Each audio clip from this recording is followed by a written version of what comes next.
عزیزان محترم، یہاں اکثریت جو بیٹھی ہے سوائے چند افراد کے وہ تمام اہل سنت ہیں، اور جب ہم نے یہ سیمینار شروع کیا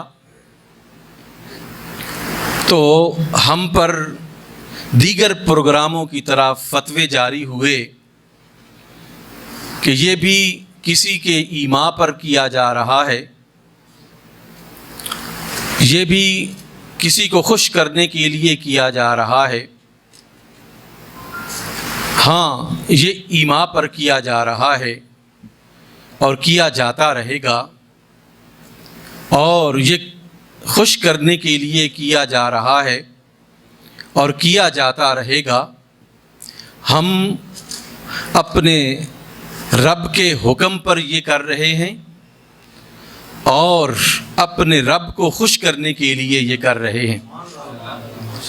ہمارا مقصد، اگر میں اہل سنت ہوں تو مسلمان ہونا میرے لیے بڑی اہم چیز ہے، لیکن جب میں فلسطین کی بات کرتا ہوں تو پھر میں یہ کہتا ہوں کہ میں شکر گزار ہوں ان اہل تشیع قائدین کا جو فلسطین کے مسلمانوں کی بات کرتے ہیں۔ میں ان تمام مکاتب فکر کے قائدین کا تہ دل سے اور صمیم قلب سے شکریہ ادا کرتا ہوں جو فلسطین کے مظلوم اور نہتے مسلمانوں کی بات کرتے ہیں۔ اس لیے اہل تشیع کا شکر گزار ہوں کہ فلسطین کے مسلمان شیعہ نہیں ہیں، فلسطین کے مسلمانوں کا تعلق اہل سنت کے ساتھ ہے۔ اس لیے ہم شکر گزار ہیں کہ وہ ہمارے بھائیوں کے لیے آواز اٹھاتے ہیں۔ آج الحمدللہ یہ شعور پیدا ہو رہا ہے، آپ تمام نوجوان یہاں پہ شریک ہیں، اور اس وقت بھی میں نے یہ کہا تھا، ساغر صدیقی کی آواز میں کہا تھا کہ ایک دن ایسا آئے گا جب کون و مکان تعظیم کریں گے، جو بھی کہیں گے یہ دیوانے سب اہل خرد تسلیم کریں گے۔ آج الحمدللہ یہ فکر بڑھ رہی ہے اور یہ بڑھتی چلی جائے گی، اور سب لوگ فلسطین کے مظلوم مسلمانوں کے ساتھ جو ہے وہ کھڑے ہوں گے۔ یہ انسانیت کا قضیہ ہے، یہ حق و باطل کی جنگ ہے۔ آج جس طرف فلسطین کے مظلوم مسلمان کھڑے ہیں وہ حق کی جگہ ہے، وہ حق کی جگہ ہے۔ فلسطین کے مسلمانوں کے لیے، فلسطین کے مسلمانوں کے لیے کھڑے ہونا حق کے ساتھ کھڑے ہونے کے مترادف ہے، اور اسرائیل کے ساتھ کھڑے ہونا باطل کے ساتھ کھڑے ہونے کے مترادف ہے۔ مسئلہ فلسطین نے عمومی طور پر پوری دنیا کو دو گروہوں میں تقسیم کر دیا ہے۔ ایک اہل حق کا گروہ ہے جو فلسطین کے مظلوم مسلمانوں کے ساتھ کھڑا ہے، اور ایک اہل باطل کا گروہ ہے جو اسرائیل کی ڈائریکٹلی اور انڈائریکٹلی مدد کر رہا ہے۔ المیہ یہ ہے کہ وہ ریاست جس کے ابتدائی ایام سے اس کے قائد نے کہا تھا کہ ہم اس ناجائز ریاست کو کبھی بھی تسلیم نہیں کریں گے، بلکہ ایک زائدہ ریاست کے لیے یہ بڑا مشکل کام تھا کہ وہ اپنے عرب بھائیوں کی، مظلوم فلسطینیوں کی مدد کرے، لیکن قائد اعظم محمد علی جناح رحمۃ اللہ تعالی علیہ نے نہ صرف اخلاقی طور پر مدد کی بلکہ 1948 میں 3 لاکھ کے قریب رائفلز جو ہے وہ خرید کے دی تھی۔ اسلحے کے طور پر بھی جو ہے وہ قائد اعظم رحمۃ اللہ علیہ نے مدد کی تھی۔ اس لیے آج جو اسرائیل کے ساتھ ٹریڈ کی بات کرتا ہے، اور اگر کوئی شخص فیصل بن خالد جیسے چوہے چھوڑ کر قائد اعظم محمد علی جناح رحمۃ اللہ تعالیٰ علیہ اور علامہ اقبال رحمۃ اللہ تعالیٰ علیہ کی فکر کو جو ہے وہ کاٹنا چاہتا ہے، تو انشاءاللہ ہم سب یک زبان ہو کر انہیں ایسا نہیں کرنے دیں گے انشاءاللہ۔ کوئی مت سوچے کہ ہم مسلمان زندہ ہیں اور مظلوم فلسطینیوں کو ہم اس آگ میں جھونک کر جو ہے وہ اسرائیل کے ساتھ تعلقات قائم کر لیں گے، یہ کبھی بھی انشاءاللہ تعالی جو ہے وہ ممکن نہیں ہو سکے گا۔ میں یہ سمجھتا ہوں کہ آج ڈالر نے پوری دنیا کو تباہ و برباد کر دیا ہے، اور پوری دنیا اس کو ایک ریزرو کرنسی کے طور پر استعمال کرنے پر مجبور ہے، لیکن جس ملک کی یہ کرنسی ہے وہ اس کو ورلڈ ریزرو کے طور پر نہیں بلکہ ویپن آف وار کے طور پر استعمال کر رہا ہے۔ یہ ڈالر ہی ہے جو فلسطین کے مظلوم مسلمانوں پر ظلم ڈھا رہا ہے۔ یہ ڈالر ہی ہے جو پاکستان کی معیشت کو تباہ و برباد کر رہا ہے۔ یہ ڈالر ہی ہے جس نے ایران کی معیشت کو جو ہے وہ تباہ و برباد کرنے کی کوشش کی ہے۔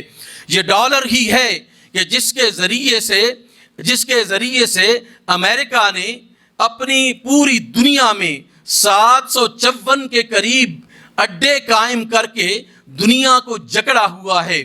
تو ایسی کرنسی جو ویپن آف وار کے طور پر استعمال ہو رہی ہو، وہ یہ ڈیزرو نہیں کرتی کہ وہ ورلڈ ریزرو کے طور پر جو ہے وہ استعمال ہو۔ میں یہ سمجھتا ہوں کہ آج اس ڈالر کے مقابلے میں ممالک کو کھڑا ہونا چاہیے۔ چائنا درست طریقے سے کھڑا ہوا ہے، رشیا درست طریقے سے کھڑا ہوا ہے، اور ہم خوش آمدید کہتے ہیں سعودی عرب اور ایران کے اتحاد کو۔ یہ انشاءاللہ تعالی امریکہ کے اس ڈالر کی تباہی کا باعث بنے گا، اور انشاءاللہ دنیا جو ہے وہ سکھ کا سانس لے گی۔ ہمیں اس چنگل سے ہم آزاد ہو کر انسان کو انسان سمجھنے میں یہ سٹرگل ہماری جو ہے وہ مدد کرے گی، لیکن اتحاد و وحدت کی ضرورت ہے۔ ہمیں اتحاد و وحدت کی ضرورت ہے، ہمیں جڑ کر رہنے کی ضرورت ہے۔ میں حیران ہوں کہ اگر اہل سنت کا کوئی شخص ہماری طرف سے کسی مکتبہ فکر کی طرف جاتا ہے تو لوگ اس پر جو ہے وہ کیا فتاویٰ جڑتے ہیں۔ شرم آنی چاہیے کہ وہ مکتبہ فکر جو لیڈنگ مکتبہ فکر ہے اس پاکستان کا، اس کو اپنے بازو تمام اپنے چھوٹے بھائیوں کے لیے کھلے رکھنے چاہیے تھے۔ لیکن اگر ہم جیسے اہل بیت کے غلام کسی دوسری طرف جاتے ہیں، پیر صاحب جیسی شخصیات جو ہیں وہ کسی دوسرے مکتب کی طرف جاتی ہیں، لوگ عزتیں پامال کرنے پر تل جاتے ہیں۔ کیا یہ اہل سنت کا طریقہ کار تھا؟ کیا یہ منہج اہل سنت ہے؟ یہ تو ناسبیوں کا طریقہ کار تھا، یہ تو خارجیوں کا طریقہ کار تھا، یہ اللہ اور اس کے رسول کے دشمنوں کا طریقہ کار تھا۔ آپ نے کب سے جو ہے وہ اہل سنت میں اس طریقے کو رواج دیا ہے؟ ہم تمہارے اس ورژن کی بھی مذمت کرتے ہیں اور تمہارے اس رویے کی بھی مذمت کرتے ہیں۔ ہم دنیا کو یہ پیغام دینا چاہتے ہیں کہ پاکستان کسی سطح پر بھی اتحاد و وحدت کی اس فضا کو ٹوٹنے انشاءاللہ تعالی نہیں دے گا، اور جو لوگ اس فضا کو توڑنا چاہتے ہیں ہمیں ان کے لیے واضح پیغام اور سبق دینا ہوگا کہ ہم آپ کو ایسے نہیں ہونے دیں گے۔ ایک اسلام تو جسد واحد کی طرح ہے، جسے علامہ اقبال رحمۃ اللہ تعالی علیہ نے فرمایا تھا، ہندیو چینی سفال جام ما است، ہندیو چینی سفال جام ما است، شام و روم و اندام گلے ما است، قلب ما از ہند و روم و شام نیست، قلب ما از ہند و روم و شام نیست، مرز بوم او بجز اسلام نیست۔ کہ اس درخت کی جڑ جو ہے وہ اسلام کے علاوہ اور کچھ بھی نہیں ہے۔ یہ جو چینی ہے، یہ جو ہندی ہے، یہ میرے جسم کا، میرے اسلام کے جسم کا اوپر والا حصہ ہے، اور یہ جو شامی اور رومی ہے یہ اس کی اندر کی مٹی ہے۔ لیکن قلب ما از ہند و روم و شام و نیست، میرا دل جو ہے نہ ہند سے ہے، نہ روم سے ہے، نہ شام سے ہے، مرز بو میں او بجز اسلام نیست، اس کی جو جڑ ہے، اس کا جو شجر ہے وہ اسلام کے بغیر نہیں ہے۔ ہم نے اسلامی روایات کو پروموٹ کرنا ہے، اور ہم نے اس تعلق کو دیکھیے، اگر آپ ختم نبوت کے علم بردار ہیں اور ختم نبوت کے محافظ ہیں، تو آج دنیا میں ختم نبوت کے عقیدے کا سب سے بڑا دشمن اسرائیل ہے۔ آپ کو یاد رکھنا چاہیے، ان حقائق کو جو ہے وہ سمجھنا چاہیے، اور اس حقیقت کو جاننا چاہیے کہ وہ ختم نبوت کے دشمنوں کو براہ راست جو ہے وہ فائنانشل سپورٹ بھی دے رہا ہے، وہ ہر قسم کی سپورٹ جو ہے وہ دے رہا ہے۔ آج قادیانی اور مرزائی اور پرویزی جو بھی جو ہے وہ ختم نبوت کے منکر ہیں، وہ سب کے سب یا تو امریکن فنڈڈ ہیں یا اسرائیلین فنڈڈ ہیں، یاد رکھیے۔ اس لیے ہم یہ سمجھتے ہیں کہ اگر ہم یہ رسول اللہ سے محبت کرتے ہیں تو پھر اس کا تقاضا یہ ہے، اس کا فرض یہ ہے کہ ہمیں رسول اللہ کے دامن کو جو ہے وہ پکڑنا چاہیے، کہ اسی سے روشنی ہے۔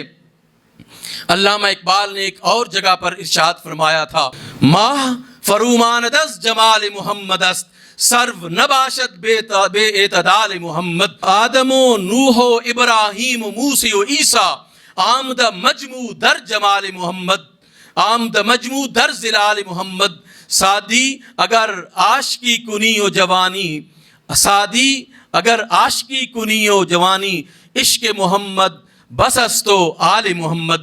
یہ حضرت سعدی رحمۃ اللہ تعالی علیہ نے فرمایا تھا۔ تو ہمیں اس دامن کے ساتھ وابستہ رہنا ہوگا، اتحاد اور وحدت اور یگانگت کو جو ہے وہ برقرار رکھنا ہوگا، ایک دوسرے کو احترام دینا ہوگا، ایک دوسرے کے لیے اپنے دل کے دروازے جو ہے وہ کھولنے ہوں گے، تب ہم کفر کا مقابلہ کر سکتے ہیں۔ اور آج حالات تبدیل ہو رہے ہیں، ہم بڑے خوش ہیں کہ یمنیوں کو یہ 6 ماہ کے لیے وہاں پہ جنگ جو ہے وہ بند کر دی گئی ہے۔ ہم خوش ہیں کہ شام کے ساتھ سعودی عربیہ مذاکرات کر رہا ہے، اور آلریڈی ایران کے ساتھ سعودی عربیہ جو ہے وہ بہتر تعلقات قائم کر چکا ہے۔ سعودی ڈیلیگیشن ایران میں آیا ہے، سفارت خانے کھولنے کا اظہار کیا ہے، مشہد میں کونسلیٹ کھولنے کا۔ یہ سب چیزیں ایسی ہیں جو ہمیں ایک اچھائی اور مضبوطی کی طرف لے کے جاتی ہیں۔ ہمیں اس مضبوطی کو اپریشیٹ بھی کرنا ہوگا، اس کا ساتھ بھی دینا ہوگا۔ میں نے آپ کا بہت وقت لیا ہے، اللہ سبحانہ و تعالی ہمیں اس راستے کا مسافر رکھے۔ وما علینا الا البلاغ المبین۔